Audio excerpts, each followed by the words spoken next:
C'est un recul énorme en ce qui concerne les droits de la défense au Cameroun que l'on puisse juger des gens en refusant qu'ils aient copie du dossier. C'est désormais ce qu'il faut retenir des 3 premières audiences de l'affaire Martinez-Zogo.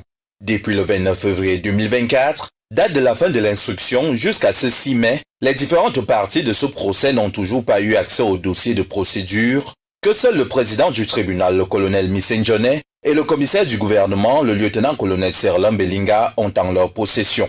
Alors que cette audience était celle de la communication de la liste des témoins, et mieux encore, l'ouverture des débats, c'est un point qui refuse d'être élagué depuis la première audience qui est revenue. Les avocats de la partie civile, de la défense et de la partie civilement responsable qu'est l'État réclament à tue-tête la mise à leur disposition du dossier de procédure. Une demande que le tribunal tarde toujours à diligenter. C'est un précédent dangereux pour les libertés, c'est un précédent dangereux pour la défense et c'est un précédent dangereux pour le barreau du Cameroun et pour les citoyens. Ça veut dire que les droits de la défense de nos citoyens reculent, alors que jusqu'ici, les textes sont des textes d'ouverture. On ne comprend pas qu'une pratique qui est courante dans toutes les juridictions de la République, dans tous les cours d'appel du Cameroun, y compris, n'est-ce pas, à la Cour suprême, qu'à ce niveau, ça ne se passe pas. C'est donc une situation sans précédent qui est vécue au tribunal militaire de Yaoundé selon les avocats qui, pendant plus de 2 heures, vont se relayer au prétoire pour faire part de leur indignation et leur incompréhension face à une décision du président du tribunal qu'ils trouvent incongrue et qui n'a aucune référence sur le code de procédure pénale. On parle d'un dossier qui doit faire plus de 4 à 5 000 pages. Même si vous consultez, vous ne pouvez pas passer votre vie à lire ces pages-là. C'est une question de facilitation de la justice.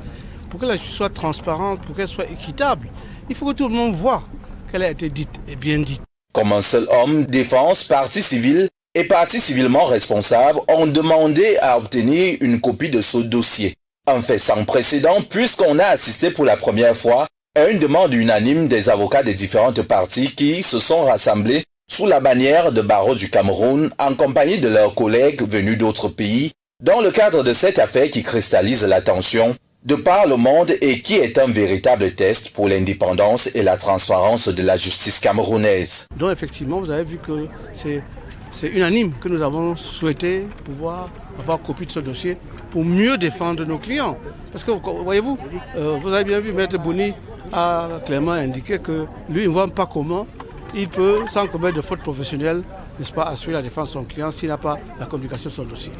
Alors que l'audience a été renvoyée au 27 mai, les différents conseils s'attendent à ce que le colonel Missenjone, le président du tribunal, prenne une décision qui va aller en droite ligne avec l'équitabilité de la justice. Bon, je pense que comme l'a dit le président lui-même, dans sa sagesse, d'ici le 27, je pense qu'il y a lieu d'espérer qu'ils reviennent sur leur position parce que c'est un recul énorme en ce qui concerne les droits de la défense au Cameroun. Le 27 mai semble donc déjà être une date qui marquera un véritable tournant dans ce procès, puisqu'en plus du verdict sur la demande de mise à disposition des avocats du dossier de procédure, le tribunal devra aussi se prononcer sous la levée au nom des scellés sur la dépouille de Martinez-Zogo, qui est à la morgue depuis bientôt 17 mois.